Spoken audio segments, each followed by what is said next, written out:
Call the study session to order, please. And the first thing that I would like to do is to thank the Wingspan staff for such a wonderful publication. Every time they put out a publication, it's pretty wonderful.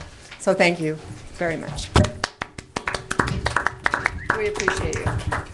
Madam Chair, I'd also like to thank the Wingspan staff for putting our microphones purposely right close to us. Was this enough? a subtle hint to... There you go. I like it. Madam Chair, Yes. that is a subtle hint. If you do try to watch this because you're having, insomnia or something, the sound doesn't bother you because you don't hear too much.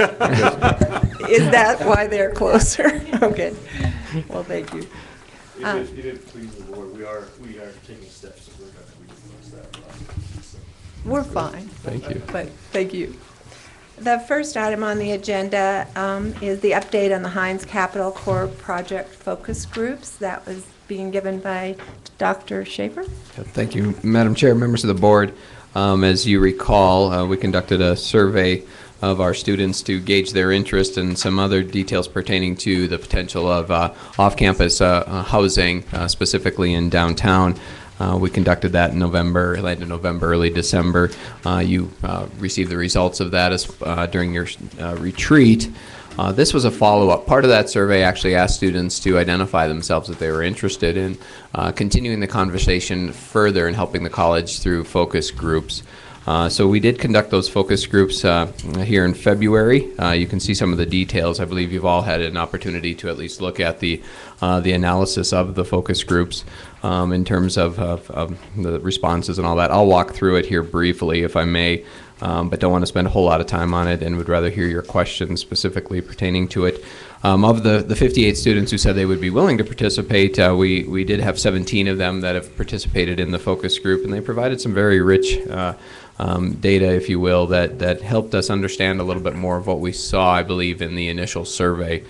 So let me just walk through this real briefly. Excuse me, Dr. Joe, you're getting a little bit of feedback. Yeah, I hear that. I wonder if our IT people or somebody... We'll try it a little bit further away, or a lot further away.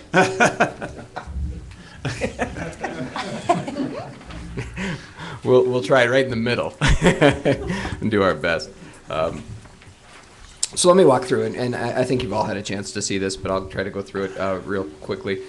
The first part talks about housing expectations, and in these focus groups, as you can see, we tried to identify a little bit more about what students were expecting, and similar to what we found in the original survey, which identified the 2- and 3-bedroom apartment style configuration as being the ideal, that sort of carried through with the focus groups, or was enhanced by the focus groups. But similar to the first survey, it also ideas of studio apartments, larger style, family style housing or arrangements also came up, and you can see a variety of different things there, but in general it looks like the interest really is in a mixture of spaces, but focusing on more of the 2- and 3-bedroom or multiple person type of units down there.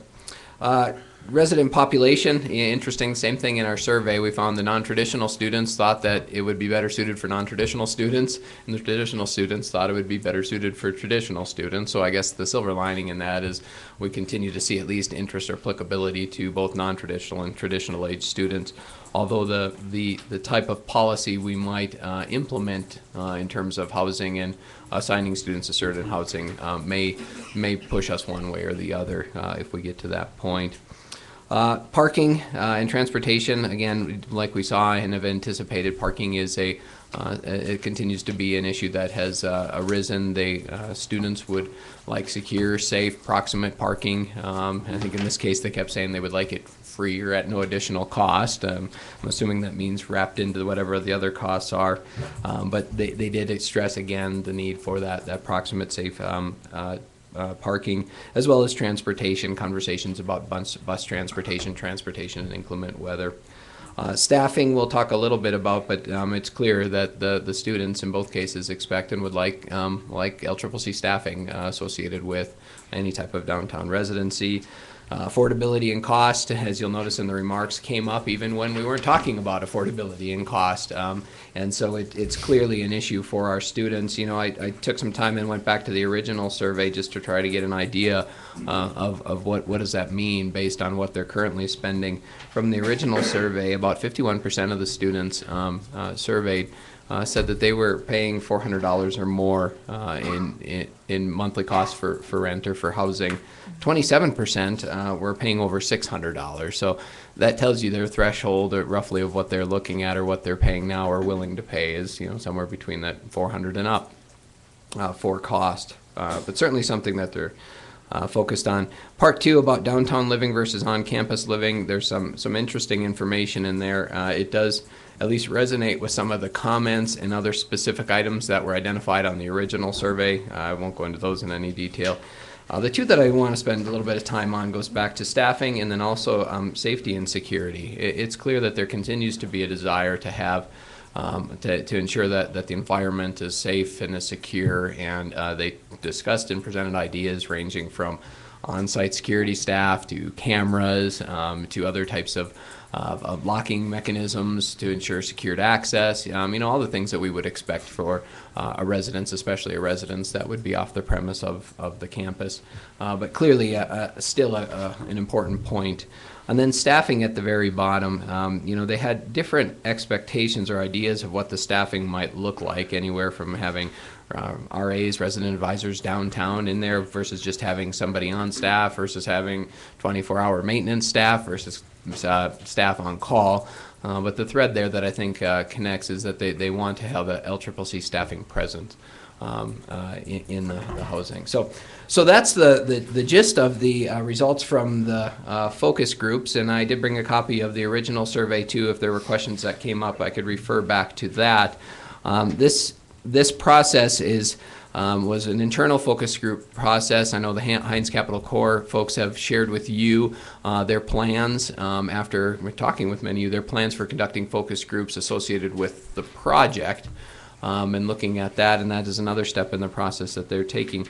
In terms of procedural steps of where we will go from here, one of the next things that we need to do as a campus is take the information we've received through the focus groups and through the original survey and our current modeling, and now we need to essentially do some modeling of our own to essentially identify, okay, now that we know perhaps what students would want, their appetite for living off campus, their appetite for living downtown, specifically what type of issues or things they would like to see in that configuration, it's now our time to basically sit down and say, okay, if somebody were to approach us, if the Heinz folks were to approach us tomorrow with a quote-unquote product for student housing downtown, what would we have to say it would need to look like for us to enter into a lease agreement? And so that gets to we would need this type of facility with this type of access, with these types of issues pertaining to parking resolved at this type of price point that would allow for us to manage it in this way. That's really our next step, because I think we need to identify for these fine gentlemen, okay, based on all of this, what would it take for LCCC to make that next step to say, okay, we're ready to discuss entering into a lease arrangement for student housing? What would the product have to look like? And so we have now started at least looking at the financial modeling as well as some of the administrative relationships and those types of things. But that's our next piece of what the college needs to do with that. And with that, we hope to be able to provide the Heinz folks basically with that vision or that product and say, this is what we're after. And if they can produce that, then we can take that to the next step. So with that, I'd be happy to entertain any questions.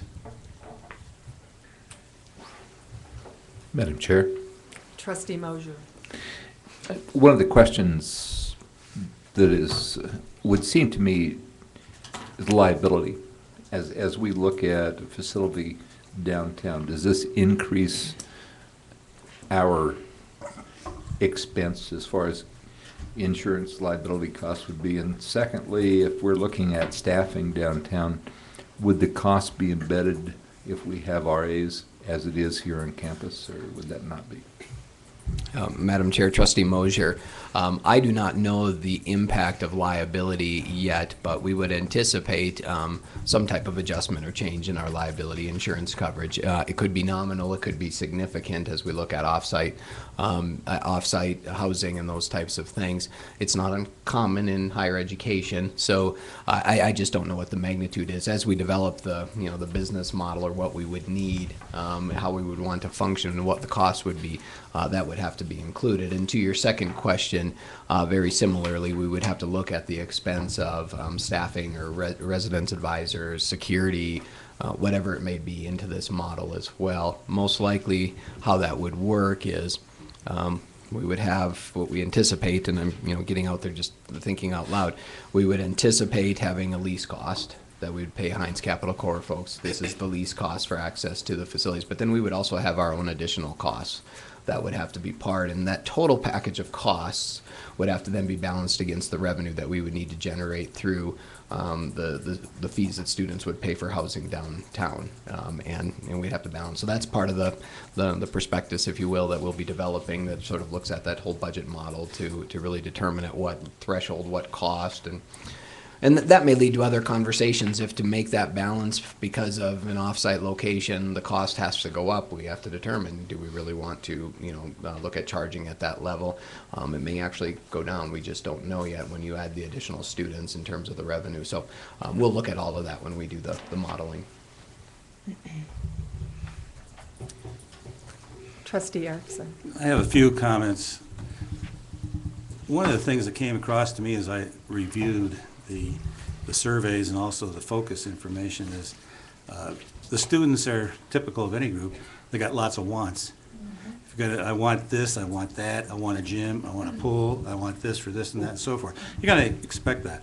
But it appeared to me that there was certain commonalities which you reviewed quite well, and I put it into an acronym, CAST, C-A-S-T.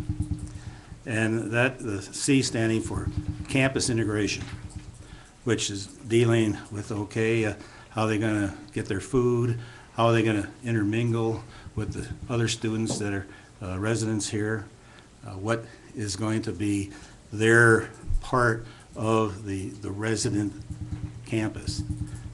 Another area was affordability. No doubt there's a wide range of what the affordability would be. Another one is security.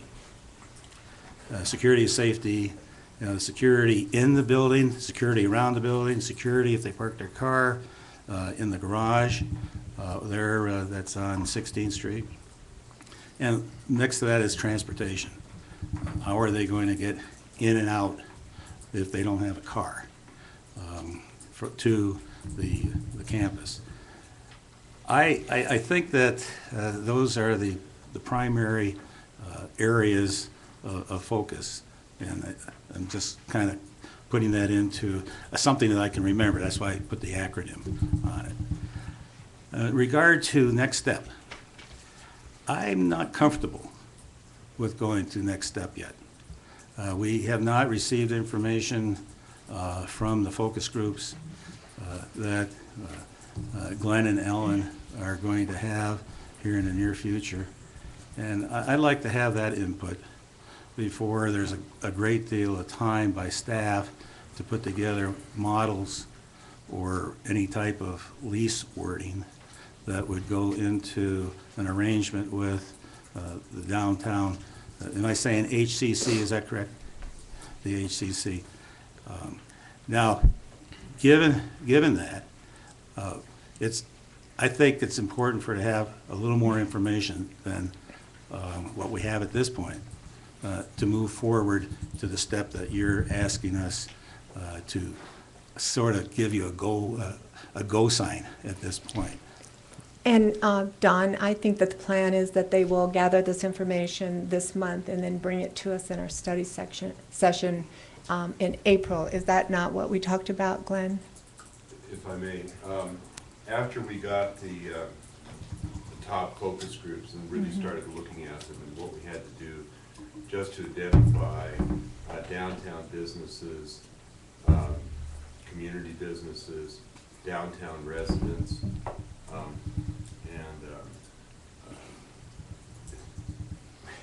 We're going through a list of 4,900 downtown chamber member businesses, a list of 200, and so it's really not feasible to do April, so we're now looking at May on that. So that's just the reality of the information we have to go through. thank you, Glenn. And so I think you're seeing that we're not moving ahead and very quickly. We're going to take it in baby steps, is what I think our plan is. You know, one step at a time. I guess I didn't get that from you, Dr. Joe. I thought you were putting on a table for us to move forward with agreement language. No, excuse me, agreement language and lease arrangements. No. No. I guess that, then I heard you wrong. Yeah, Madam Chair, Trustee Erickson, I must have communicated wrong. Not at all. I didn't hear it right. No, I probably communicated wrong. What I'm proposing as our next steps for our commitment, essentially, to the Heinz Capital Corps project, to essentially what we outlined in the letter of intent. We were to explore the feasibility and student interest, and then come up with some type of understanding of what a management relationship would look like. As we found with the focus groups and with the conversations, the survey with students is that we need to do one other piece in there, and that's one of the elements of what we're talking about, and that is really identify what would it take or what would it look like for us to even say, okay, now let's start conversations about if we want to enter a lease agreement. So we need to be able to provide, I believe, we need to be able to provide the Heinz Capital Corps project folks really what our expectations would be for the facility. Before we could even ever talk about a lease agreement or anything like that. And so we need to model what would the business operations look like, what do we believe that our students would need or demand to actually live downtown, how we would financially structure that with the college, and that's before we even talk about any type of lease arrangement or anything of that. I believe what we're trying to do now that we've gauged student interest, we've got an idea of what they might want if we were to move into this direction. Now we have to say, here's how we would operate it, and ultimately what type of management relationship would have to exist for us to step into that. At that point, I firmly believe that our formal work associated with this project really stops. I mean, it's given them essentially what the development would have to look like to accommodate us as a tenant, and what those expectations would be. And then their work really starts to ramp up and continue through architectural design, identifying funding resources, construction, all of the good stuff, permitting, acquisition, transportation, connection issues, things like that. There's a lot of steps then. And then after those are done, that's when we come back and then we start talking about whether, okay, did the product that we said we needed actually come to fruition? And then if it did, and we say, yes, we have that interest, we want to do it, then we talk about lease agreements. And so I see that, quite a ways down the road, to be quite honest with you. But we need to illustrate our interest and our interest under what circumstances. And to do that, we have to take the final step of essentially creating that model of how it would look and function for us. And then they'll have an idea of what they would need to build for us to be willing to sit down and talk about lease agreements for the housing project, if you will. So I think we're quite a ways away before I would ever ask you to commit to anything as a Board of Trustees yet. Thank you for the clarification. Yeah, lots of steps there to do that. And I'm certainly happy to wait and hold off on that work until we get the results of this focus group.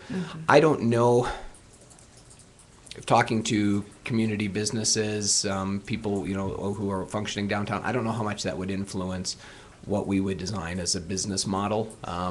It's possible, I guess, but I guess what I'm saying is I think we can do some fundamental work to start moving in that direction, evaluate these, whether it's April or May or whenever, and if that influences it, we can certainly make that adjustment. But we want to do our part to stay in line with the timeline we set forward in the amendment to the letter of intent. And I guess what I'm saying, Don, is I don't think we're going to commit the college to anything by doing that last step of exploration. It'll be useful for us just to know what we would need to do to function in off-site student housing. Does that make you more comfortable? Yes. Thank you. That's good clarification. It was. Thank you, Joe. Should have done it the first time. Yeah. Might have to have it said more than one time. So are there any other comments? Questions? I guess we'll move on to the next subject. Thank you very much, Alan and Glenn, for coming this evening. At least you didn't have to stay till 10 o'clock. It always balances out. We were 10 minutes late. That was all due to the chair lady. It was all my fault. Thank you, Carol. Thank you. Bye-bye. Now we're going to move into number 3, policy development conversation. And what I would like to do is to split these into the 3 bullets that are actually showing. And I'd like to be able to have a conversation, a little less formal conversation once Joe has presented his part on this. Then we'll just have a conversation about it.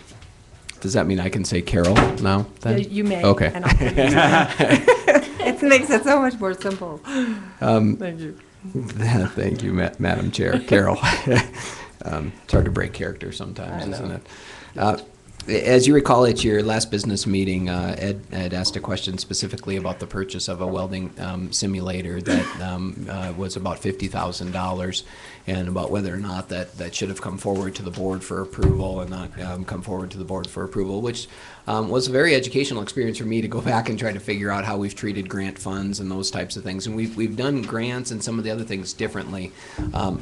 So I wanted to come back to it and talk a little bit about purchasing authority or spending authority that you would delegate to me, and what threshold eventually you would want to be involved in a conversation of approving the expenditure of significant resources. And so I thought I would give you just a real brief overview and background, and very brief.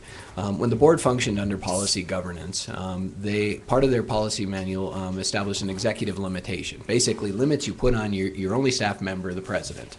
One of those limitations was for the amount of money that he or she could expend without coming to you for approval. Mm-hmm. That amount at that time was $30,000. Mm-hmm. Since you've transitioned out of policy governance into the new LCCC governance model, we have not brought any type of policy forward regarding purchasing authority or spending limits.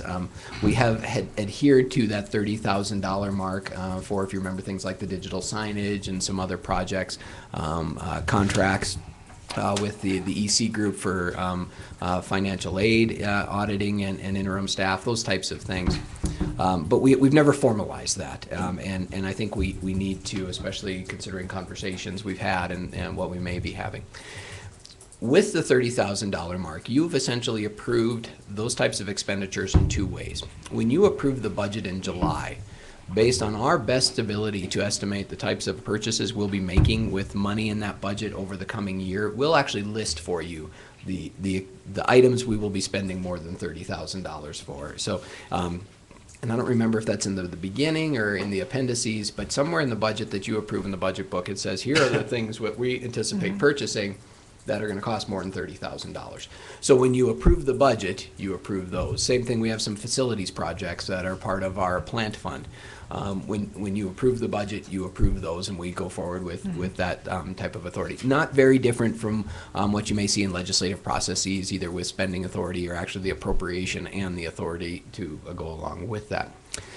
The other thing we do then over the course of the year, as items come up requiring us to purchase something, purchase equipment, whatever if it was, if it meets the $3,000 or $30,000 threshold, we have brought that for you for formal approval. Mm-hmm. That's history. We have nothing in policy at this point. We have been functioning, as I say, under that auspice of the historical executive limitation with policy governance. But I want to hear from you and basically have a conversation. How would you like us to handle that and develop the policy? What level of spending authority do you want to grant me, and what level do you believe it needs to come back to you for approval? What are the policy parameters you would put on those types of projects? If it's over $50,000 and it's associated with this program, even though it may be multiple pieces of equipment that equate to that, is that something you want to hear, or is it okay if we say, okay, well, it's for the welding program and we're going to buy one TIG welder and one MIG welder and they're both $15,000, but since they're different, we're going to go ahead and purchase that. Does that need to come forward? Does that not? Those are the things I'd like to hear from you, and really to provide me guidance on how we can draft the policy so we know how to function in regards to purchasing and spending authority.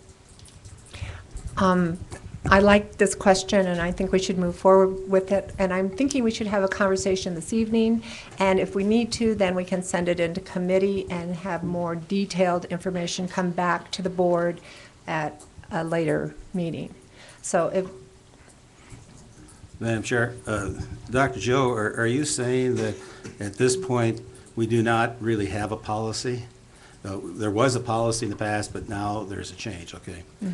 Now, the $30,000 figure probably wasn't an arbitrary figure. It probably had some criteria that were associated with it. And I'm wondering if one of them has to do with items that go out for bid.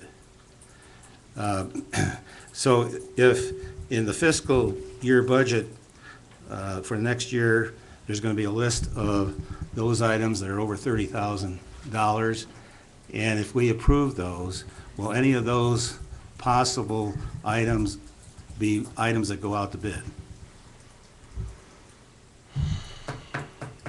That is a good question, and this is where I wish Jerry Harris was here. I can't even tell you what our thresholds are for quotes versus bids versus RFPs. There's actually multiple levels of procurement that we go through to ensure a competitive process. Stan, do you have any idea here? Well, given that that is kind of vague right now, it would appear to me in our fiduciary role here, and also as our community representation role, that when anything goes out over a certain level to either an RFP or for a bid, that that comes to the board for approval.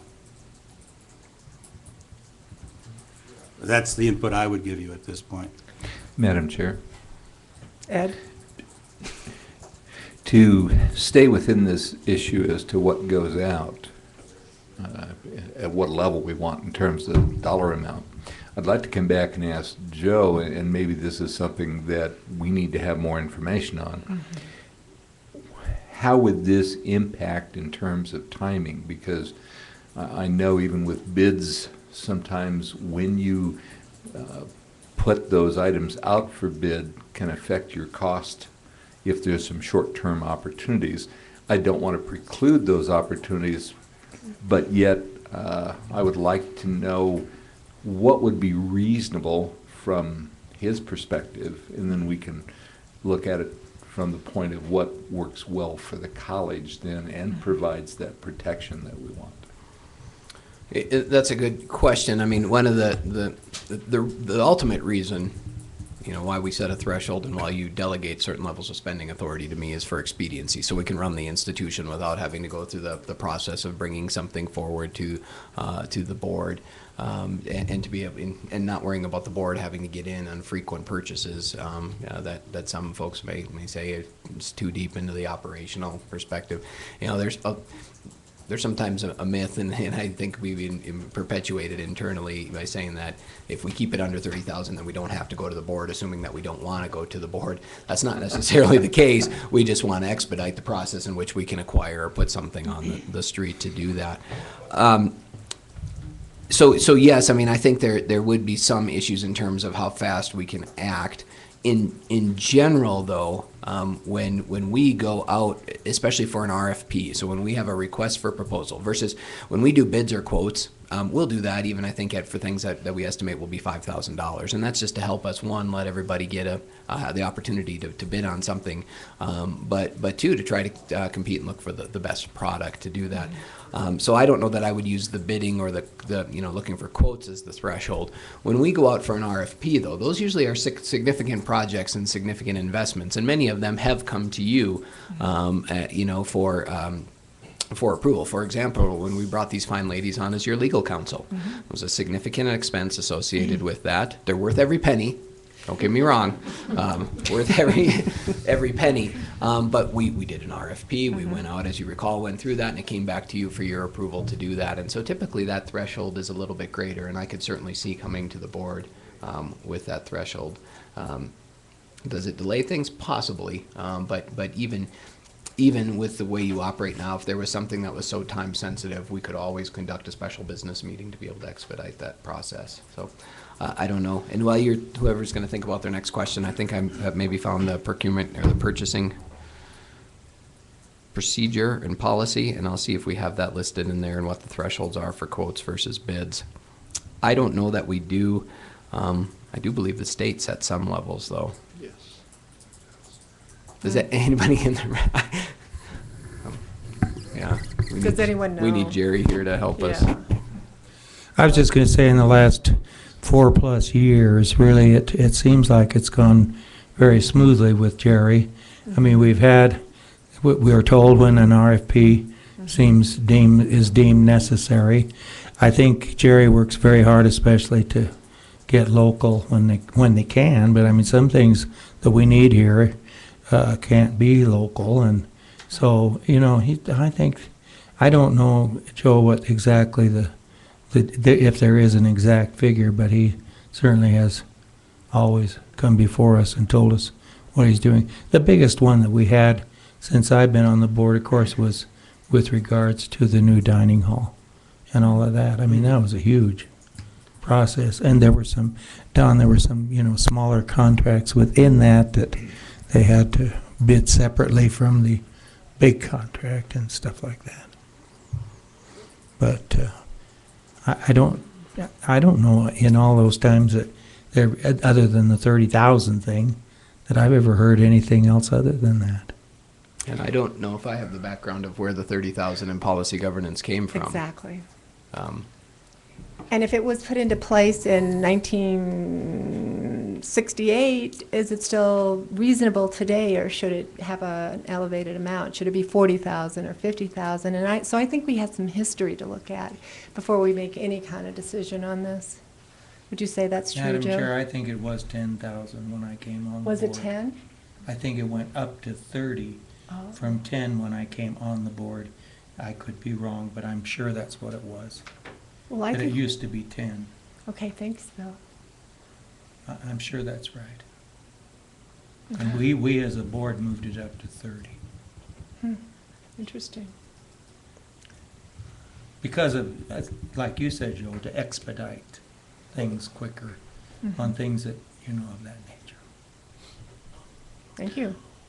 I would think even as we look at putting in that policy and putting some dollar amount on it, we might also ask the question, because we've approved supply budgets, as indicated, that maybe it could be something we still look for, that if you're talking about significant items within that area or contracts that may require future commitment in terms of warranties, maintenance, I think software, there's some issues there and I think in the past we've been informed about those, but I think that would be something we want to include in there, is not that we want to restrict that, but if it's below the threshold, but it would be nice to keep us informed about, we now have a contract that's going to cost $20,000 with this firm and has implications for the future, or something of that nature.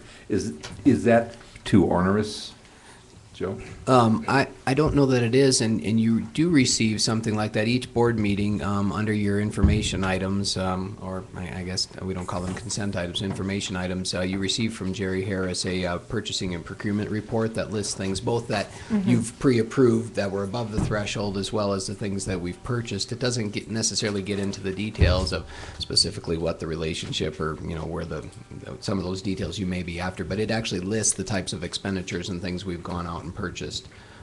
Is that correct, Vicki? Yes, that is correct. Yeah. Okay. I have something here from Dr. Kilty. We have to throw him in the mix here, because I asked for both his input and from input from Brenda, if they had anything, because they're absent this evening. And I guess what Dr. Kilty says is, I would ask that the board be afforded consideration of the request without political pressure being applied, and be given as much information as possible. Is that how you read that too, Ed? As you got a copy?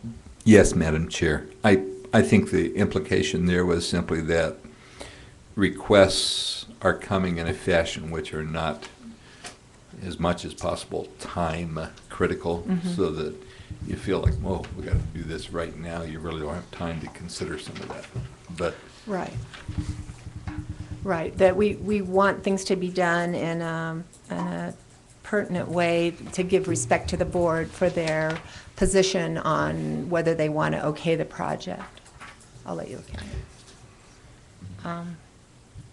But I think mostly we do have those kind of things coming to us that show us regard, and we don't want to be so much into the daily running of this college, but I think we have some work to do here. I think maybe taking this to committee and getting some information from Jerry Harris and getting a little bit of the history of how the 30,000 came about would probably save us some time here, but give us all the information we need for a next meeting. Madam Chair, I would really agree with getting some of that kind of information to bring back so that we could look at it and say, when it comes to different types of expenditures, whether they be grant or whether they be the normal operating funds budget, that in fact we have some guidelines for the requirements on notification and whether we approve those, or even just as indicated that we do already get those reports, as you pointed out. One of the things that I'm thinking about, Madam Chair, is that, we came up with a master plan, and we have a good master plan. And one of the things that we learned was that several things could be done with what budget we had already, like the lighting, the outside lighting, which of course is much better than it was. I have no idea why that contract was let to whom it was let to, or anything of that nature. Right. But I don't know, when we approved that it should be done, that it's something that we need to examine, but maybe just, if it was just told to us, I don't know that we need to vote on it, because we've already voted that we're going to do it. You see what I'm saying? Certainly. But I don't know that went out for an RFP. I think It did. did it? Yeah. Okay, so then that was some, but I don't know. I didn't know the particulars of it. We weren't given those, but I didn't really feel like it was necessary. We approved the lighting, and so Jerry took care of it. So, this is where you said a committee. Yeah, well, maybe we need to talk over some of these things as to what we really need to know and what they need to do that's just daily functional stuff. Right, and I was thinking of a committee for spending, purchasing authority and limits, just to bring something to us so that we're not here for a couple of hours this evening trying to hash it out, but getting the information we need, like the history of the $30,000 and talking to Jerry and those types of things. What do you think, President Schaefer? We can certainly look at, and I'll get the state limitations on purchasing and when the things have to go out to bid and where they're at and all that good stuff. I can certainly do that and look where that's at and see if that is a threshold, I guess, that would be appropriate for coming to you and for not coming to you for those requests. I don't know. Well, let me be frank. I don't know that meeting as a committee to look at why the $30,000 came up. I mean, this is going to be a subjective limit regardless of how you approach that. And part of that requires you as trustees to come to some idea of what limit are you comfortable with, allowing us to do business without your formal approval, and at what limit do you require and want us to actually come in to have a conversation about what we're spending the money on. I mean, I'm willing to bet that if I were to say, do you want us to bring every $10,000 purchase to you, you'd probably say no. I'm guessing that. You're right. 20,000? Probably no still. 30,000, I'm going to get a little bit of both, I bet. 40,000, 50,000. If I had to make a recommendation to you today, it would probably be at 50,000, knowing that you can spend $50,000 relatively quick. But that is going to take basically some philosophical guidance from you as trustees to do that. We could do all kinds of studies and analysis. We could pull all the major expenditures and try to get an idea of where their threshold is. We could look at our contracts and get an idea of where that threshold is. And I'm certainly willing to provide that, but ultimately you as a board need to decide from a governance perspective at what threshold do you believe the investment is so significant that it requires your deliberation, debate, and ultimately approval. And at what threshold below that are you comfortable with saying, Joe, we hire you to run this at this institution, run it, make the expenditures necessary to run that, be willing and open to any questions and reporting. And I'm completely fine with that, Ed. If there's specific things, in fact, the reason we give you that purchasing report is if you see something on there that you'd like us to, well, what did we do this for? I'm more than willing to do that. But I guess my worry is that if we have a committee, I don't know if we will get anywhere else than me coming to you with another recommendation of this is what I think. My worry ultimately here is that if I were to propose to you that I believe the spending limit and an authority you give me is at $50,000, I'm not going to get consensus from you, and we could go into hours-long debate. My hope was that you, as a Board of Trustees, would be able to come to some consensus and give me some direction on where you want that to be. And thus far, what I've essentially heard, which is a valid point, is what's the requirement to go out to bid, and is that the appropriate level? Yeah. And we can look at that and certainly see. And if that's the direction that the board wants to sort of nudge me along, I'm happy to take that. Okay. Manager. Additionally, and we haven't talked about this, I would still like to get back to the issue of grants that we're looking at, because would it be the grant has been approved? The board does not sign off on grants. So what is going on there? We still have a responsibility because they're auditing the grants, and they also require some local funding in many cases. We also peel off some administrative revenue from that to cover the costs. So I think we need to, as a board, look at that issue and decide at what level we need to be involved in grants. And I agree with that. That is certainly another policy conversation that we should have, and would welcome that. It does bring up a good point here, as we're talking about thresholds for spending. Does that mean all funds? Is that general fund spending? Is that grant spending? To do that, because we do have grants, and that's sort of what trickled some of this. The acquisition of the welding simulator, which came out of a Perkins fund, has a different budget timeline, approval timeline, and a grants timeline. And quite frequently, we buy large equipments. We have large expenditures associated with that grant, and it's worthy to ask, is that something that the board wants to review? I would highly caution you against reviewing all grants, because there are, we review them at the president's cabinet level, and they can be significant to do that, but perhaps grants that commit us to something or are over a threshold, I think it's a good policy conversation, is I guess what I'm saying. I certainly would agree with that. And in some ways, when we get to a couple of these other ones, such as curriculum approval, the topic will come up again. If a program is being started by a grant, does that have different expectations in terms of approval and things like that? I'm certainly willing to hear comments today about that, but I think it'll be another one of those we'll have to dig into from a policy perspective. Any other comments? I'm not sure we're giving you much direction, which is kind of bothering me. And we can't vote on it tonight anyway. We have to take it to the business meeting.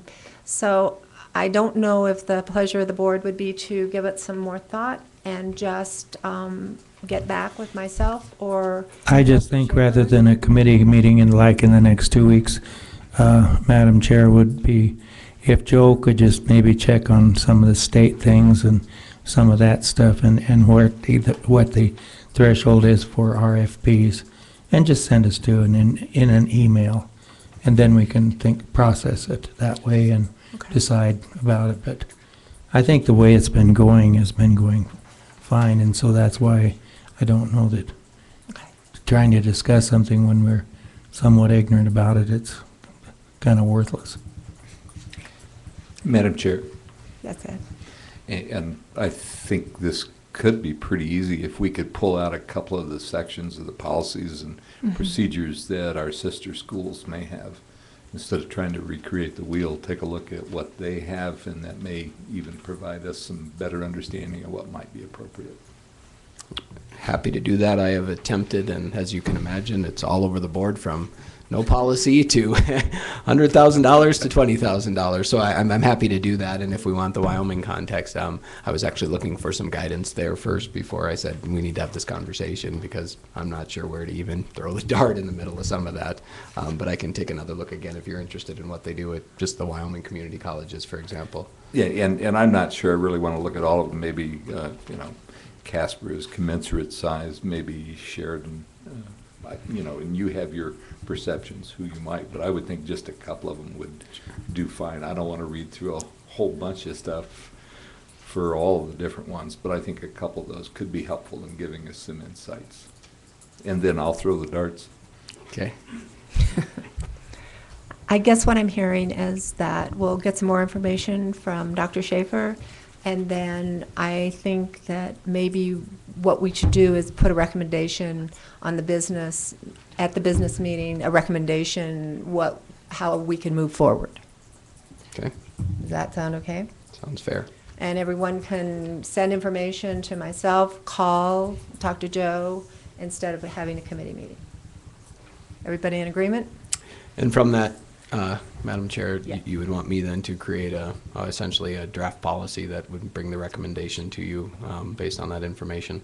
I think that would be good, and I'll talk to you first. And if you want to talk to Brenda, since she was in on the governance, she was on the governance committee to start with, she might want to look at it as well. Okay. But I think we should all have a look at it and help make the decision. So if anyone has any more input, that'd be great. Does that give you any kind of guidance? It gives me a place to go from here, ma'am. Okay, So a start. I will do my best. Thank you.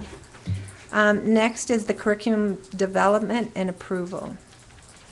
So we'll have a conversation about that after Joe does an introduction.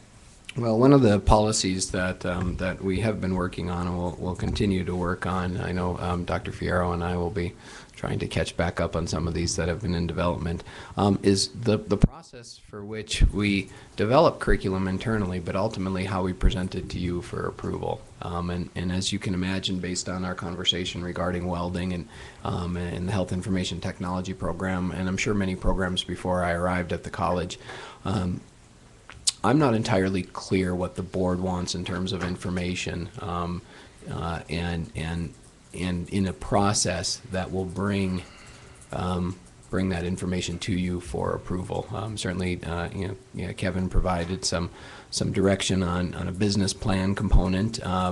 We put a plan together for welding. He provided some additional information then at the last meeting, and we'll incorporate some of that in there. But I'm curious, as a board, what are the elements within a curriculum approval process that you want to see and that you need for you to make informed decisions and feel like we've given you the appropriate information to make those informed decisions? I'm assuming, and of course we have to, from a practical standpoint, have you approve new programs. So what would it take? That's what I'm saying, is I don't want to be just coming in and hoping that I hit what you're interested in. I would like a process and a policy in place that says this is what the college will do in developing a program, and ultimately the information that we will provide to you as a board of trustees for you to be able to make that decision. Okay.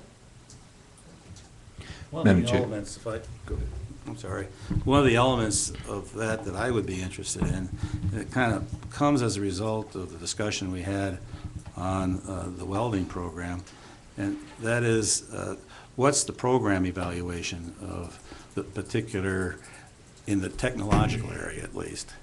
How are we going to measure the success of the program?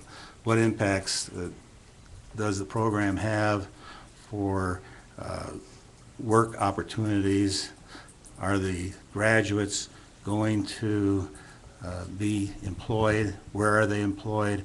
That kind of program evaluation, I don't know if that's called program review. I'm not sure of all the nomenclature here, but the evaluative aspect,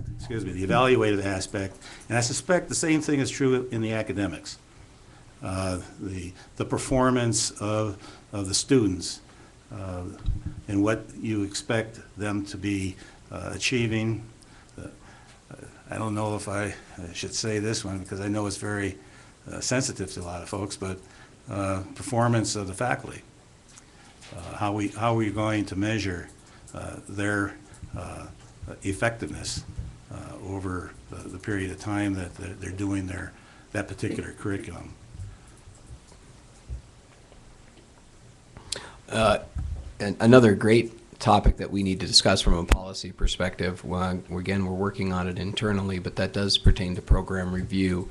And I think we can certainly provide you and illustrate the types of elements for this new process, both the quantitative and qualitative measures, if you will, that we will be looking at to evaluate the program's efficacy.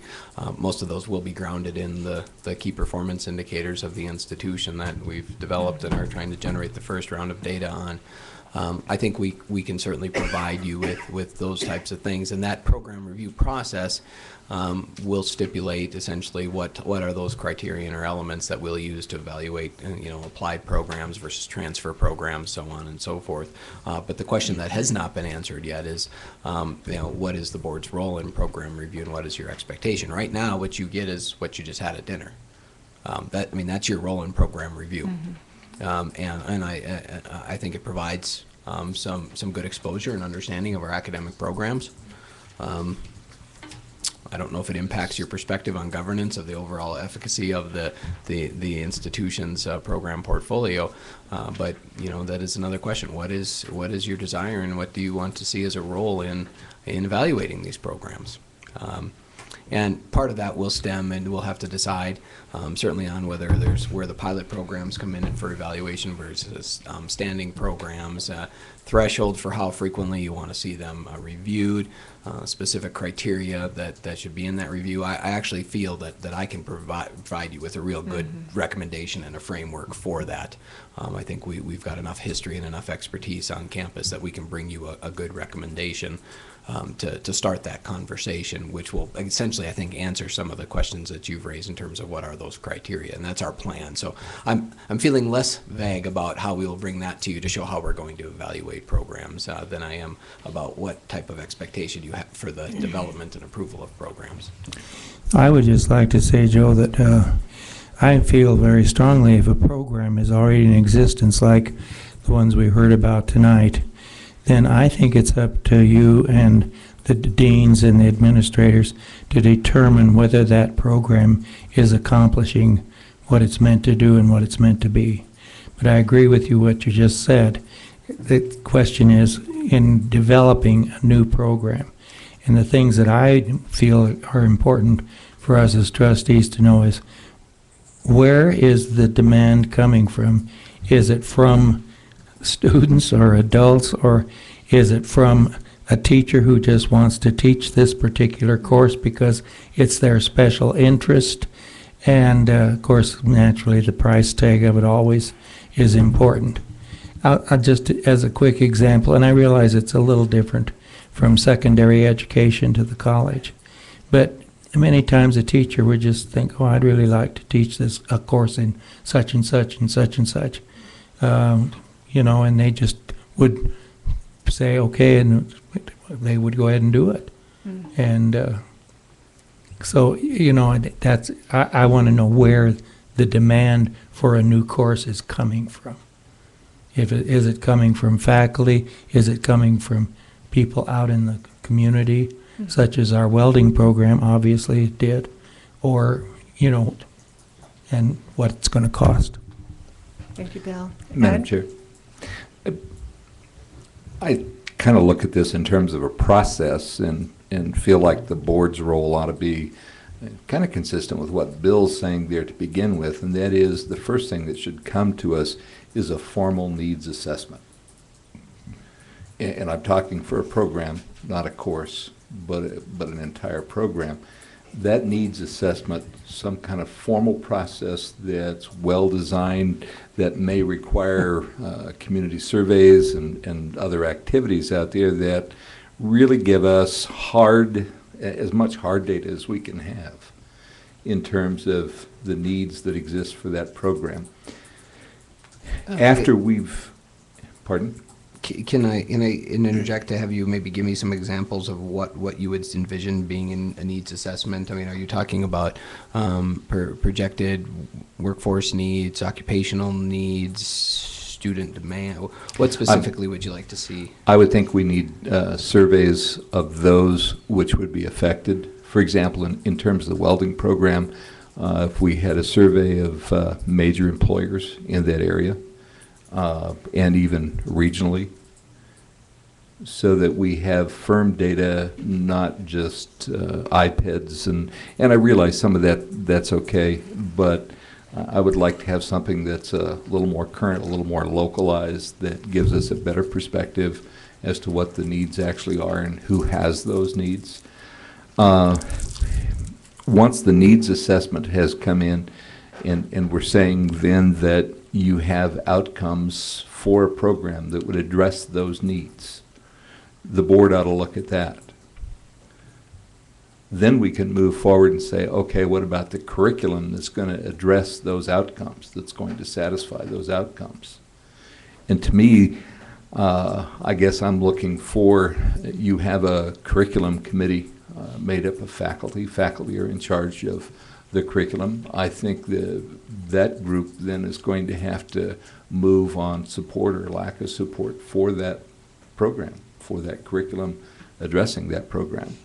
Once that's come forward through the channels, which currently I think is LLT, and then it would move, be brought to the board from that, or President's Cabinet, and then come forward from there. But I'm saying in terms of the groundwork, that we have a formal needs assessment process, and then we address those outcomes, whether or not we feel a particular program can do that. I think the curriculum committee of faculty can pursue that under the direction of academic affairs. And then we as a board can get into the other issues that both trustees have indicated in terms of what's the cost, what kind of numbers. And I think we ought to look at term of these programs, because you know, the assumption that what we do today is going to be appropriate for tomorrow, we understand that's not correct. So we need to be thinking about how these programs fit with the current offerings we have here, because we have limited funds, and I hate to use the phrase sum zero, but to some degree it is. If you're putting funds for a particular program, then you don't have those funds to use for something else. So I think it's important to look at the whole as to what the community college at LCCC is going to offer the community, and how doing that particular activity, that program, is going to impact the other programs. Thank you, Ed. I really appreciate all these comments, and what I would like to say is that I'm hearing pretty much that most of this work is going to come from within the college, from the people that are being paid by the college, and then come through Joe, and then be brought to us. Is that correct? Yeah, and you know, outside of formalizing the needs assessment process, which I think we can do based on sort of what we do now, and perhaps documenting that better, we can do that. You will be seeing here sometime in the future a policy on academic standards, and then a procedure that we're developing regarding academic standards committee, essentially outlining what you're talking about, faculty-led group that is responsible with vetting and looking at the curriculum.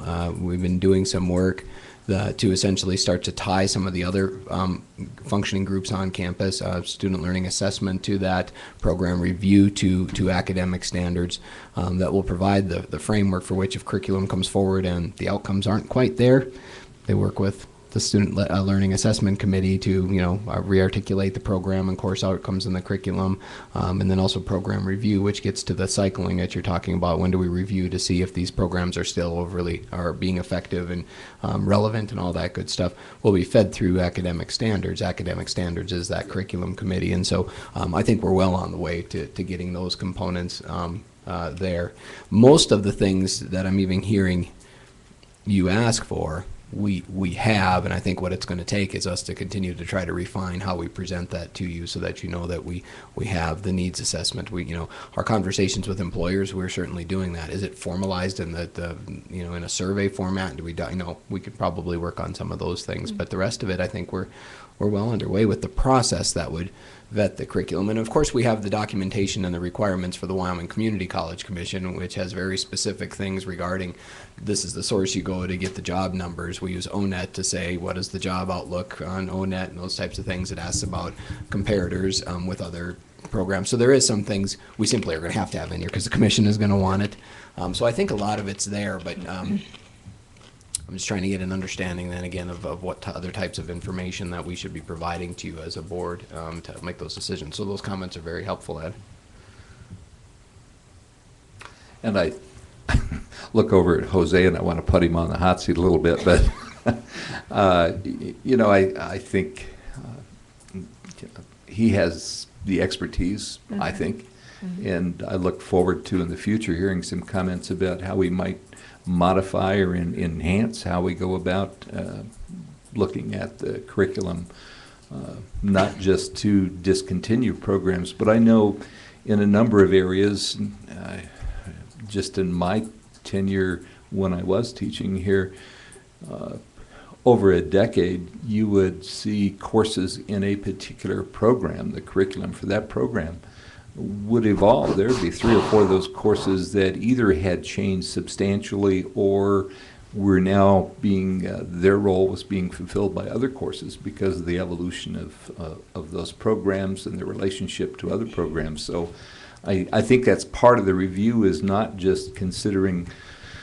what takes place. What we had tonight in terms of the assessment, I think I would argue faculty probably feel there's more benefit to faculty than there is to anyone else, because when you're doing that review, you're really self-assessing, and you're trying to get a handle on what you've done well, what you haven't done well, and when you look at the recommendations that faculty are making there, I think those are well thought out. Their concern is for the students and how they can help those students. So I think that's part of the process, not just in looking at programs to see their demise, but rather how we might change and enhance how we deliver and fulfill those needs. I like that very much, Ed, and I was very aware in the nursing review how they had experienced a glitch of falling back and how they remedied their own problem. I like that very much, and so a lot of that I would want to leave here on the campus, and I want to hear about it, but I don't want to be a part of solving it, because I don't think that's my job as a board member. And I don't know. And you don't know. Okay. Does this help, Dr. Schaefer? Very much so. I don't know if there's anything else. Madam Chair, Yeah. in this needs assessment area that you talked about, it sounds like getting a survey or input from the business community, Cheyenne Leads, Chamber of Commerce, Wyoming Business Council, Governor's Office, things that they're doing at a certain scale that might be interested, to what the college could be doing or something is, I think, important, and maybe weighing a little bit of the needs assessment stuff. Is really getting those formal relationships established. Thank you. Is there anything else you'd like to mention at this point on this topic? As you're writing away? I think we beat it to death. Let's move on. You think? Okay, moving on. We will certainly take a stab at making sure. I think I have enough to start to put together something that can come to you in terms of a policy to take from. So. I need help. Okay, next we have student fees approval and review. And this is one that I do feel very passionate about. You as a board have a responsibility, and a large part of that responsibility in, if I can put you on the spot, in my perception, is ensuring both access and affordability to higher education. Foundational tenets of the community college, certainly something that you need to be involved with and aware of. I will try and do my best to continue to engage you in the conversations about tuition. I'm doing my best to try to encourage the commission to open those conversations up and actually debate them a little bit more, provide more evidence into how they determine tuition adjustments and changes. But that is their domain. The commission essentially has a responsibility on tuition. You, however, have the responsibility for another significant impact on affordability, and that is the fees that we charge students for a variety of reasons. We charge students essentially what I think of our fees at three different levels. Students are charged for fees that are mandatory to the institution, that all students pay, and it's charged essentially when they first engage with the college. And so we call these mandatory fees, roughly. Those are things like the high-tech fee is a good example of it here. Every student pays the high-tech fee and is intended to ensure that we have the educational environment that is necessary to deliver high-quality higher education nowadays. And so those fees are essentially assessed to every student. Every student pays them. We use those funds to ensure that we have the technology in place, like our learning management system and all that good stuff. We then have a next level of fee, and those are fees that students ask you on their behalf to charge themselves. And probably the easiest one to explain this is the current, it's a student fee. Judy, help me out. What do we call that SVAC fees go to? Is that just the student activity fee?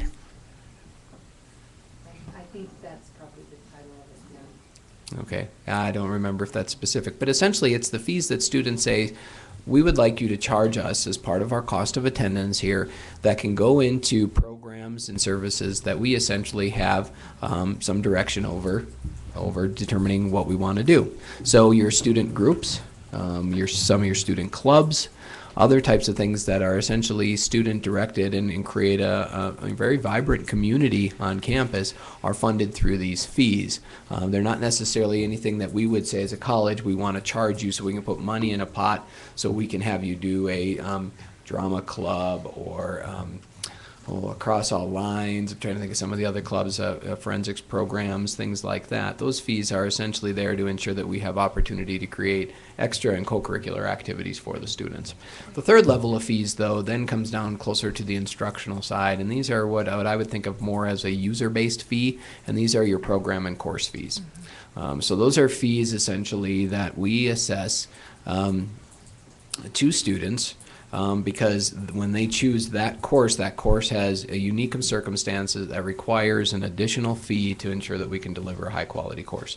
So consumables in a science lab, for example, determining what a consumable is a whole conversation of itself, but it could range anywhere from the disposable petri dishes to a microscope. That could be paid for and cycled out by fees. On the wonderful topic of welding, when you need to go buy sheet metal or metal from steel to practice welding on, the gases to run the welders, the wire and the to actually make the weld with, those are all consumable products associated with the educational experience. The paint for Rob's auto body program. I mean, those are the types of fees. Right now, you have no role at all in the review or approval of any of those fees. And yet I've heard from many of you the concern about our fees are the highest. By the way, I don't think they are the highest anymore. I think Northwest has passed us up. Nothing to be proud of for either of us, but I've heard that our fees are too high. We've heard numerous conversations, some conversations stimulated by the student government, about what are the fees and what are they for. There's history with the way the fee came up, the building fee or the facilities fee that ultimately funded the dining hall.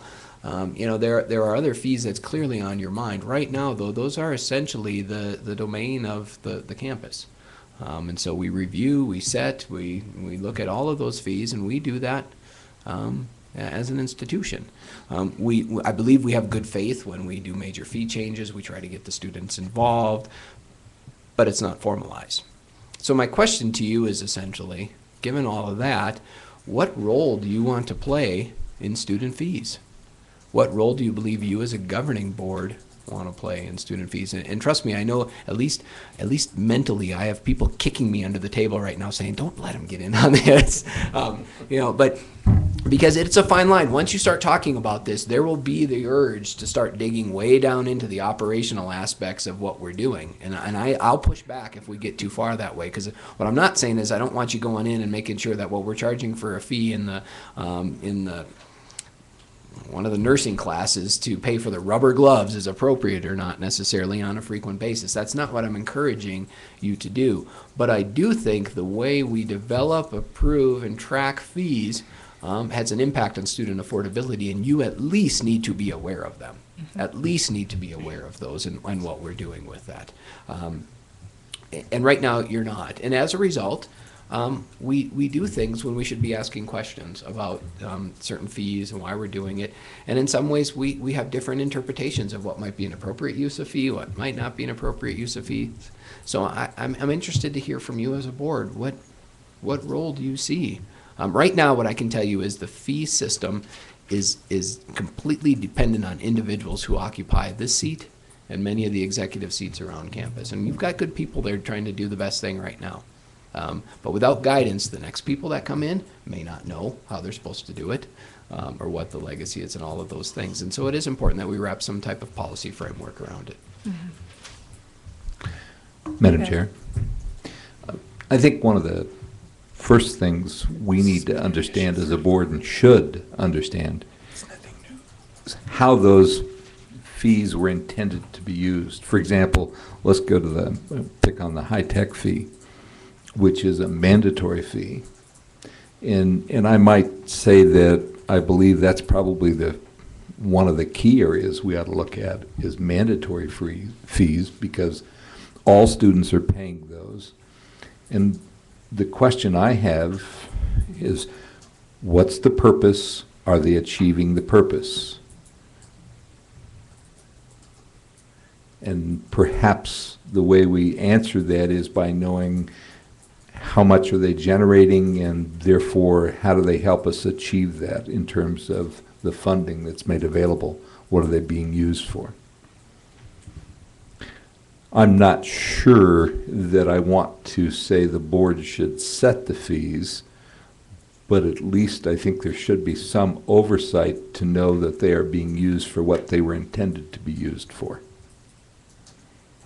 So if we're told that a high-tech fee is to be used to provide services for all students relative to access to printing and some other things on campus, then, you know, if the funds are being used for that, I don't think I'm a real good judge as to whether that would be too much or too little, but if it's doing what it's purported to do and you give us evidence that it's doing that, then that's our role in that one. When it comes to the student fees that they are charging themselves,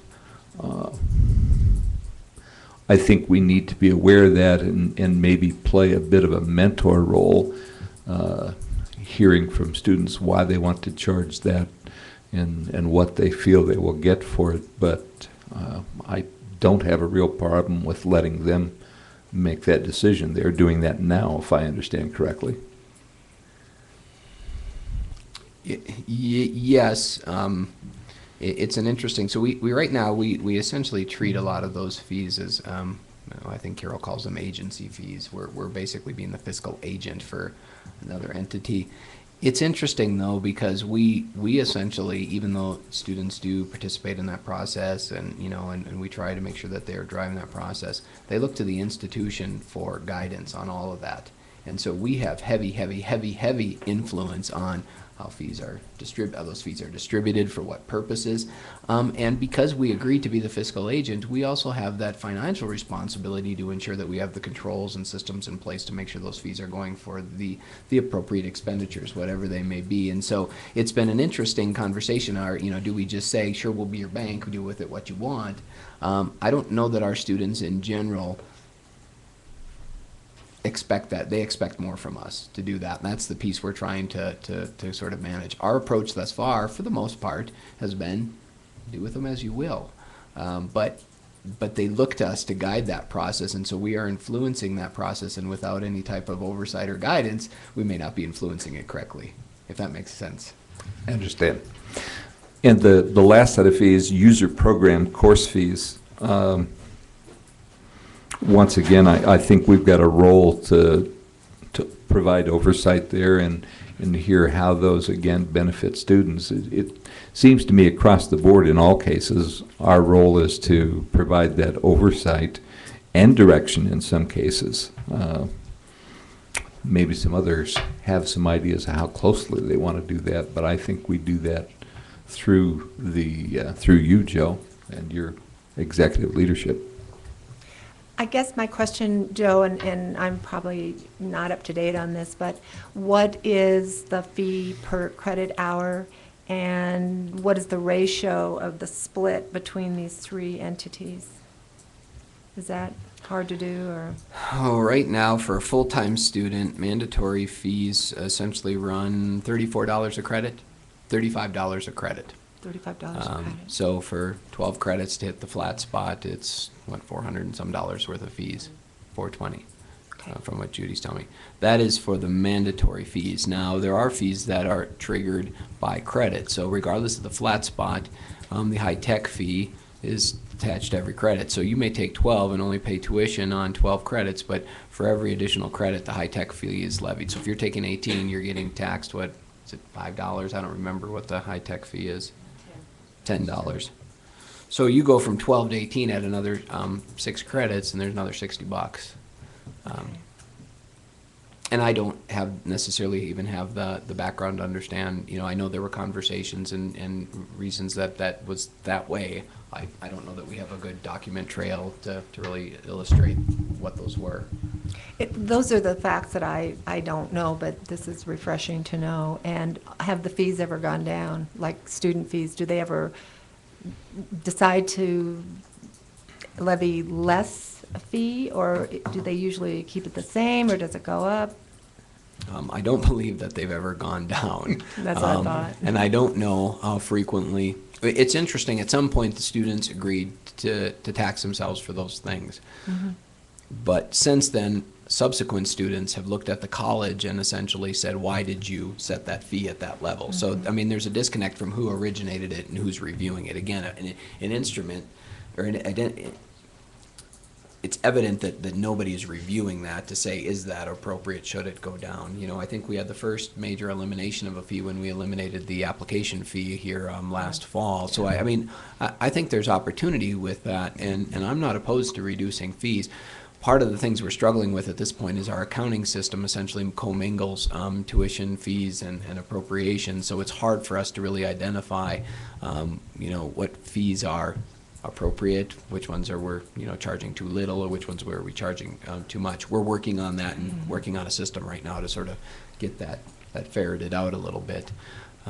You know, and then there are some that we can look at, the high-tech fee, athletics fees, things like that. We can get a pretty good handle on some of those. But you know, I don't know, Stan, you got the history here? Have we ever decreased fees or seen fees go down? In the 20 years I've been around, we've never reduced them. Yeah. What happens with the cafeteria fee? I mean, when that's finished, or maybe we've already arrived at that point, wouldn't that fee go away then? Oh, how I wish we've arrived at that point. I don't think we will be at that point until 2025, if I remember. No, it's even longer, because I think 2020, we have two bond series that's out, a 2005 and a 2009 series.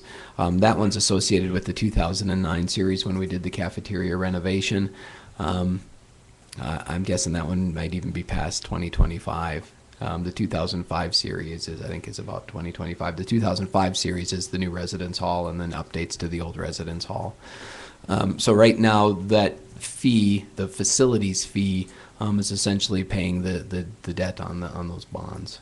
So in effect, one of the things I would think we ought to have a policy on, that there ought to be a planned review on a regular basis. Some of these, as you just indicated, are going to naturally, or at least I would think they would have a review when that ends, but we ought to have some kind of system where we're reviewing these on a regular basis.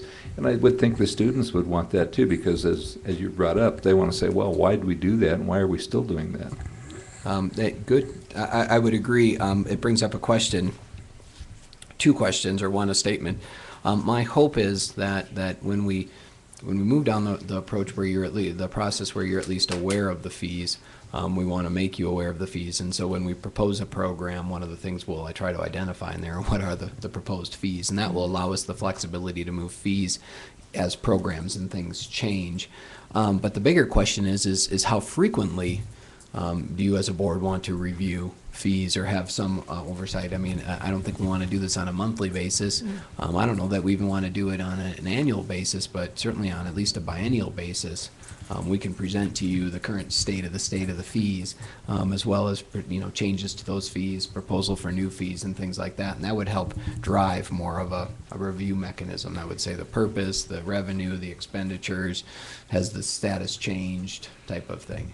Well, I think as you pointed out to us one time too, it would be critical that we're doing this in a timely fashion because it affects obviously the budget, since we commingle that money. Madam Chair, Yes. listening to the discussion here and trying to get a handle on it, you have the three categories and the mandatory fees, and then your revenue bonds for the dining room and for the residence hall. Is that subsumed within the mandatory fees? It is. That $34 includes paying the revenue bonds for the residents and also for the dining room? Yes, sort of. So we levy an $8 per credit facilities fee that is essentially charged to students, and I believe that is up to the flat spot, I think. So so they receive an $8. They have to pay an $8 fee. The revenue from that and the origination of that fee, I believe, dealt with the renovation of the dining hall. So it's a facilities fee that is intended to pay for and help keep the facilities up to speed. And so right now, the revenue from that is committed to paying the debt service on those bonds for that renovation. The full $8? The full $8, yes. Per credit hour? Yes, so all the revenue generated from that fee, to my understanding, I'll confirm this with Carol, is going to pay for that debt associated with the renovation of the dining hall.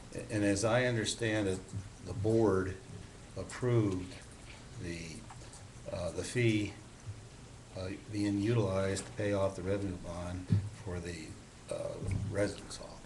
I don't know about the dining room. You did. That is slightly different. The revenue bond that we issued for the residence hall, I wish Carol was here because I'm going to get wrong on this, I think. But I believe that was actually, the bond was actually, it's a lease revenue bond. It was actually, the bond was put out by our building authority. We have a lease agreement with the building authority that commits the revenue to service that debt. Those revenues are predominantly coming from the fees we charge students who live in the residence halls. So it's a little bit different. And you did approve the lease arrangement, which essentially said we'll enter into this lease and here's how we're going to pay the lease payments from the revenue associated with the residence hall. Those are truly user type fees, the residence hall fee that students would pay to essentially be in the residence hall. This is a mandatory fee all students pay. We use that revenue to essentially service those revenue bonds. And I don't know, did the building authority issue the revenue bonds with the dining hall, or did we? I think we did. Yeah, we'll have to look into that. My reason for asking the questions is that the utilization of monies coming from the students that goes for a specific activity, such as the residence hall, that has, I think, a significant impact on the college, whether all students are going to pay the fees or not. And given that type of issue, I think that's appropriate to come before the board for discussion and ultimate approval. When it comes to program course fees, I agree with you. Having a review, being aware, understanding just what's happening. Maybe you have a recommendation of something that maybe it should be changed. That's what we pay you for to do, so that makes sense to go that way. But I do see that the approval of raising the mandatory fees would be something I would like to see come before the board.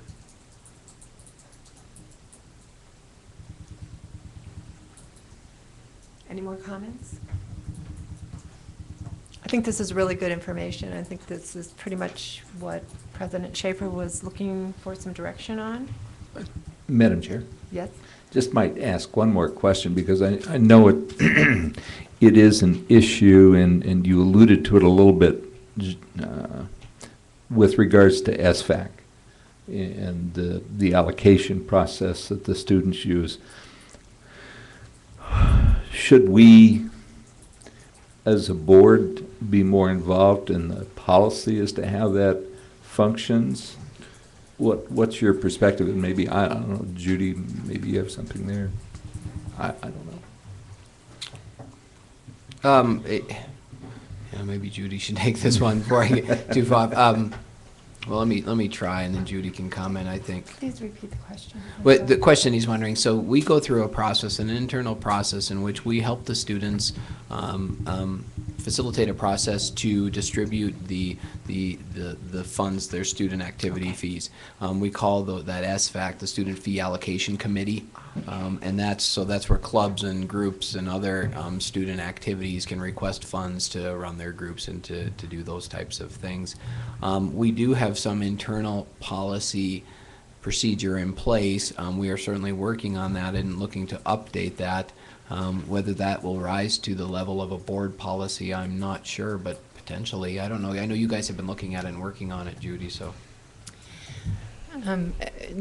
Chairwoman Merrill and Trustee Mosier, we have been working on that. This year when I came, we tasked the College Living and Learning group with corralling the process back into their office to help students manage the SFAC process, because it had kind of gotten to be loose, I guess, is about as much as I can say from what was happening before that.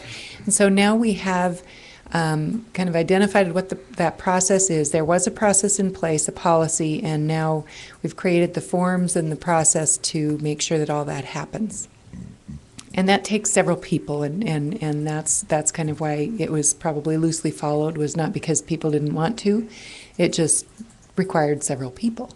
So now they're doing that, and the process is running according to that policy, and we're seeing a couple of places that the policy needs some tweaking at this point. And so that will be summer work that our staff will do.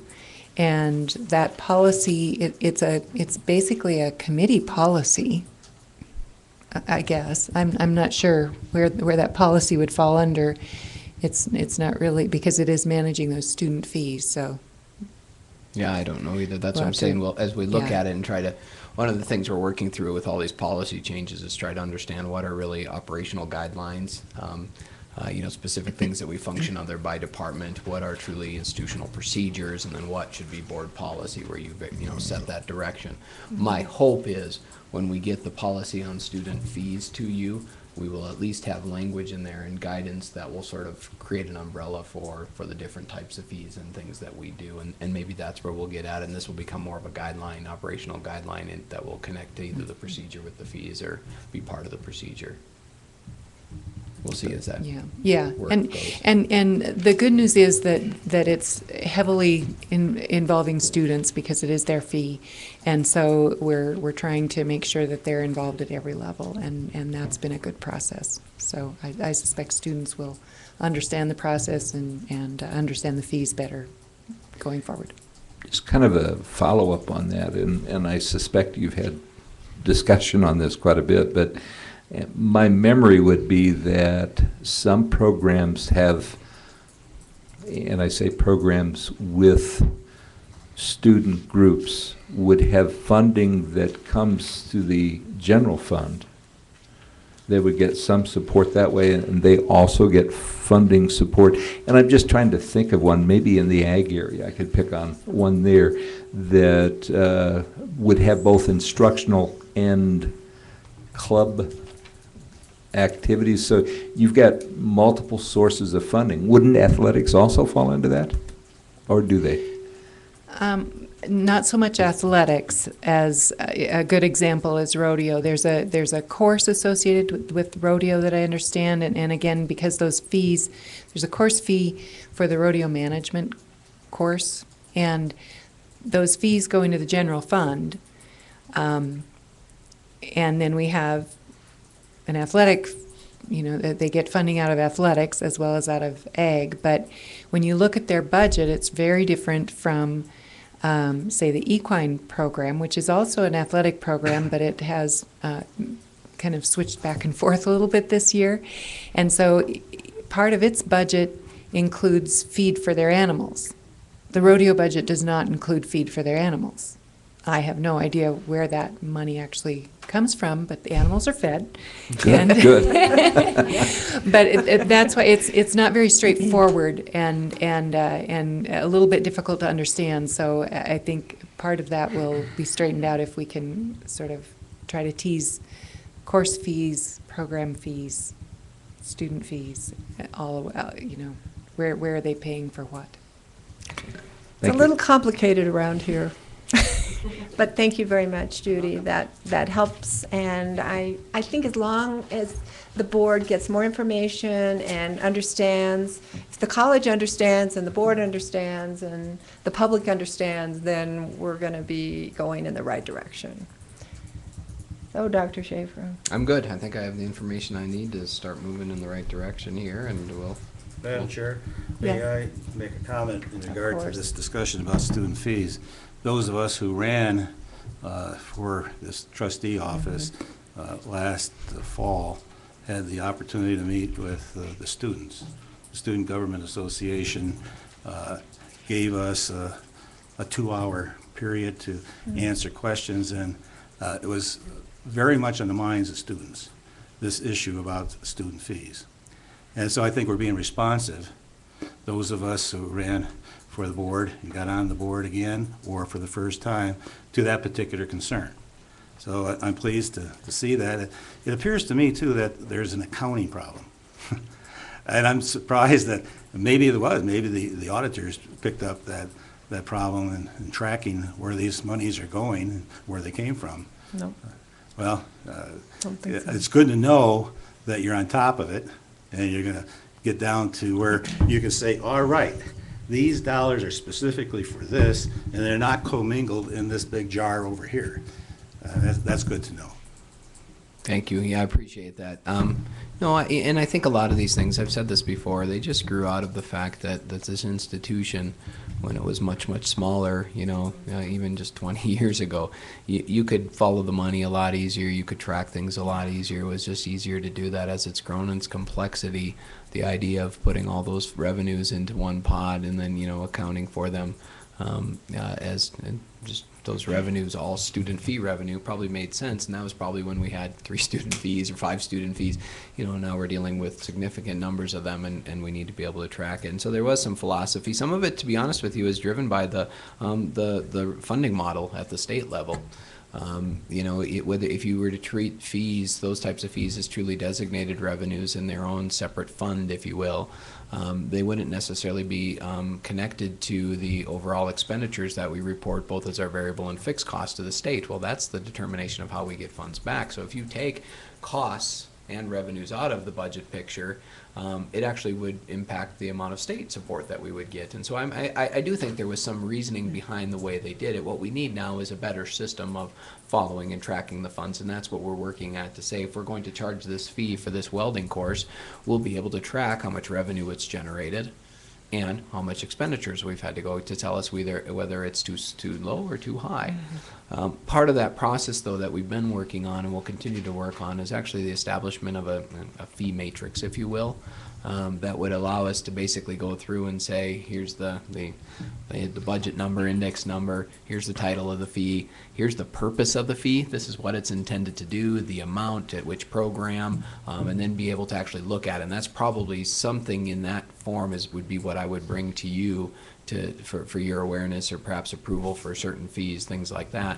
But we're trying to get a handle on that, so when we go back in 5 years and say, okay, Stan, tell me about this fee for the welding shop one, what it is, and we can actually follow back and say, here's when it is, here's when it was established, here was the rationale, and we'll have some of the mechanisms in place to do that. And we just don't have those right now, and I think we need them. We're at that point as an institution, we have to be able to follow the money so that we can report back to the trustees and the community and the students and know that what we're charging is appropriate.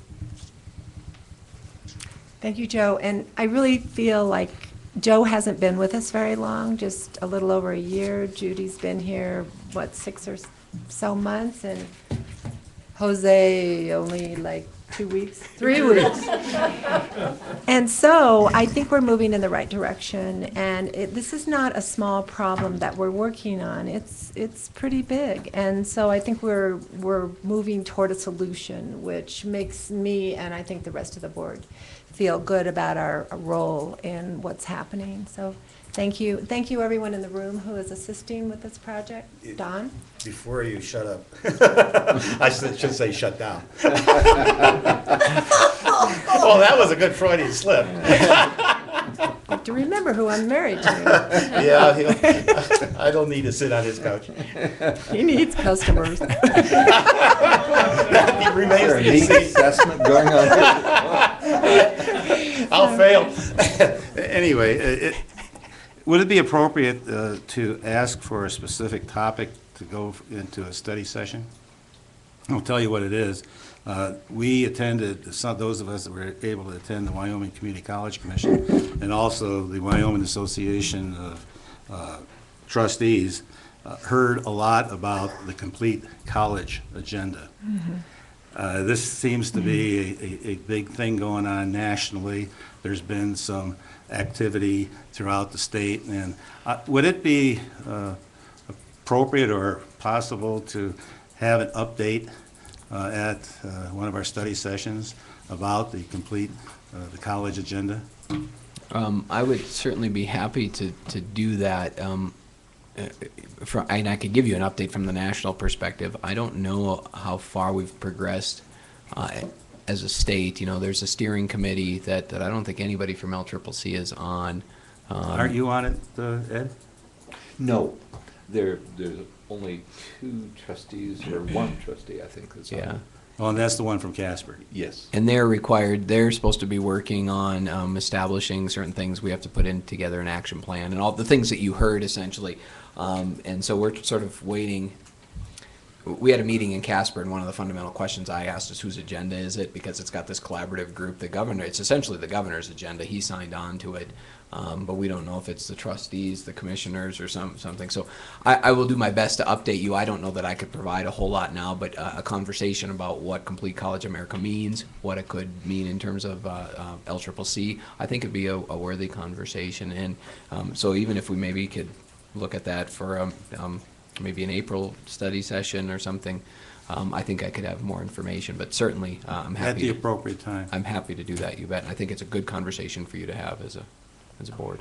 Do you notice how our president never says no? No? He doesn't say no, and I like that. He says, yes, I'll do that. And I'm wondering if that's a little too soon because we have a lot of other things going on, and maybe that we'll have more information if we wait a little bit more time, maybe May or... When I have a progress report Okay. and some update on what they're doing at the state, we'll schedule it and have a conversation. Yeah, what you consider That's to be perfect. an appropriate time would be fine. You bet, you bet. And one thing I did Good. email Jerry Harris while we were Oh, you here. did? I was listening. Okay. We're not bound by the state's RFP limits because you have the authority over the fiscal resources here. Current LCCC purchasing policy and procedure, anything over $5,000 is required to have competitive pricing. And that's the threshold. I don't think we want $5,000 to be your authority. So at this point, I will still look into the states. Jerry didn't know what the state's thresholds were, if they provide some guidance there to do that, but I don't know if that will be our answer. So I will do some research, prepare a draft, Multitasking. and bring something forward for your consideration. Thank you, Dr. Schaefer. Does anyone else have anything they would like to talk about this evening? Carol, you were going to bring that up, and I think that is right. This? The Matt Petrie had intended at the Wyoming Association of Community College Trustees to have a workshop, but there was some things going on with regards to the executive director, so Jim Rose, Dr. Rose spent the time talking about some other things that were pertinent, of which the Complete College America was one of those. Mm-hmm. But what you have is the packet of materials that Matt had put together regarding budget. He indicated to me, and you can pursue it on your own, but that the first several pages were kind of maybe a little confusing, but after you get past that and into the budget part, it probably would make more sense to you in terms of how the funding model works. So anytime you get some questions, Joel will explain them just like that. No. I would say we don't have any questions yet, since But, it was just laid down here. But that's good reading material to kind of get an appreciation for it, then bounce off some questions. Looking at it right now, you mean, again, when we can't sleep at night? Yes. And that might be never. We have lots of insomnia cures. Yes. Okay, well, I have something that Joe and I have been talking about, and I'm just going to introduce it this evening and want you to think about it as a board, and that is that we are talking about possibly going to one meeting a month.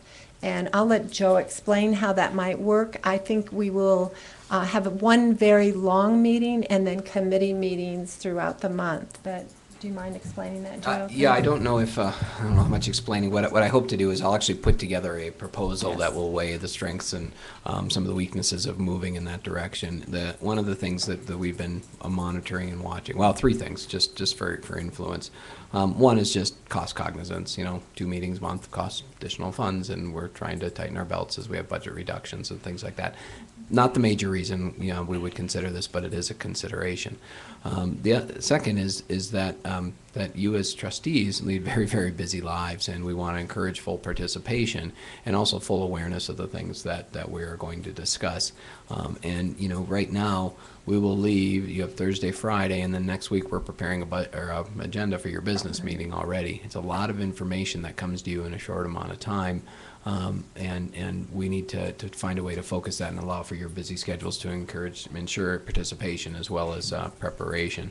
The other thing is just from an administrative perspective, there's a lot of work that I'd like to be doing with the institution and in the community.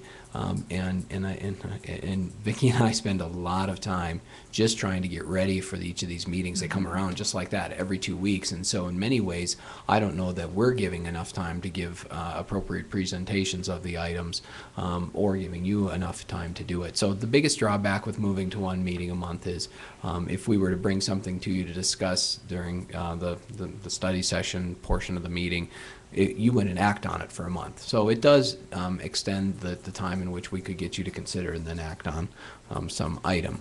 Right now we could bring something to you in a study session, then bring it back in 2 weeks and ask you to act on it. My worry is the things that we're proposing are complex in many ways, and I don't know that we would be held up that much by losing that 2-week window and actually requiring a month-to-month type of conversation. And so, but the way that we could actually expedite something that would require your approval would be delayed essentially, and we would be talking about month-to-month. I don't think that would be significant, and so I'll articulate that in more of a proposal. And then try to propose how the meeting would actually sequence and how we would work. And ultimately what I might do is propose that we consider trying it for a year, seeing how it goes, and then moving from there. That doesn't preclude us from calling special study sessions. Every year we may have to do that just for the first conversation about the budget. And it certainly doesn't preclude us from having special business meetings. You've done that in the past, and you can do it, so it doesn't limit us. But I think it will be more effective to be prepared as trustees, and certainly will help us as an institution prepare meaningful conversations at your board meeting. So. Thank you very much. I kind of put him on the spot, but we would still have our retreat, which was about a 5-hour retreat that we had in January, which I thought was very beneficial. It kind of wore everybody out, but we got a lot of information in a very short period of time there. We won't present this probably until maybe May. You'll make a document for us, and then we can bring it to the board, give you plenty of time to think about it, the pros and cons of having one meeting a month. And you know, I look at everybody around the room, and that's 2 nights out of their month, and you just sit there and say nothing, which you could come to one and say nothing. So it would kind of give you more time to do whatever you need to be doing on this campus. So anything else? Can one of us respond now with a quick reaction? Sure. As a new trustee, the study session is a tremendous opportunity to learn and to get on the learning curve quickly. So I have found it quite useful. And then what we have with the presentations during the time that we eat, those presentations are just very useful. I would be somewhat concerned about a 1 meeting a month, as you know, everyone else here, they live, eat, and breathe the community college. We're volunteers. We get involved as much as we can. And it's easy to get out of sight, out of mind if we're meeting once a month. I just really like the setup as it is now. Sorry for you faculty and staff people. I mean, we need to have you here to answer the questions, so like Harry, for example, or Jerry. I'm sorry, what's the right name? Jerry. Jerry. Yeah. See, and I don't see him here, so I don't know who he is, but I realize he's the businessman, right? Financial man. Procurement, yep. Procurement. Purchasing. Okay, then Carol's the financial and so forth. So from a new person, the 2 meetings really helped me to focus, to have a heads up, to be on top of what's going on out at the college, to interact with the various members of the staff. So an immediate reaction kind of thing to feed into your looking at the pluses and minuses of having 1 meeting. You know, if you have 1 meeting a month, why not 1 meeting every other month? What is the appropriate number of times? I don't know, how often does the school district meet? They meet once a month? That's what we were thinking. I I think thought it's- it was once a month, but. I think it's twice a month. I think it's twice a month. You know, It's twice. yeah, twice a month. The city council meets twice a month. The county commissioners meet twice a month. We got a $67 million budget. We're no small hunk of change. So I just give you that immediate Sure. reaction. That's not a considered reaction, but it's an immediate reaction. And Yeah. thank you for that. You know, that's something we'll take under consideration. There might be some ways to alleviate that newness of the position, like having some extra meetings when we get new board members, or we're doing mentoring already. I think each new board member has a mentor if they want to use them. And I love the campus. Lisa took me when I first became appointed. I walked around the campus with her and got to go into most of the departments and met a lot of people. And so there are other ways to do it, but certainly we'll take that under advisement. And the way Joe proposed it to me is very interesting, so when he writes it up, we'll get a better vision of it. Yeah, I don't want to distract at all from the value No. of the study sessions. I think we can utilize our time. You know, our dinner tonight was sort of unique. A lot of times we'll have dinner with little or nothing on there, and, you know, we start at 6. We would have to start perhaps at 5:30, utilize the dinner more as a working study session portion of it. May mean we'd go a little bit later, but I think we could accommodate the same type of work. What goes away is the frequency. And so we'll If you're concerned about financing, at least I could do without having a meal. You know, the meal's a nice perk, but if that is a financial hit, and we're buckling and tightening the belt and so forth, I know I could get by without a meal. I don't think that's a real consideration, but, you know, at the colleges, I think we're not going to travel. except maybe in state. I think that is going to be one of the things we're going to look at when we look at the budget is no out-of-state travel in 13-14. We haven't decided that yet, but that my guess is that. I don't know how much we could save by. For the trustees you're referring to? For the trustees, yes. And probably the college won't be traveling much either. Will they? We'll be traveling. Well, are you traveling? Far away for meetings and things like that? I imagine we'll continue to travel. You'll continue to travel. We will certainly have reduced our operating expenditures and those types of things significantly in some regards, yes. But we'll put money where we see the priorities and the needs are for the institution. And in some cases, that is out-of-state travel. Doesn't he have wise words? Yes. He does. Okay, if that's all we have, Carol? Yes? The university only has one meeting a month. Thank you, Christine. How long does it last? The hospital's meetings last from 6 to 8 hours, their Board of Trustee meetings. You know, longer meetings, you can only endure as much as you can Take in. take in your rear end, you know?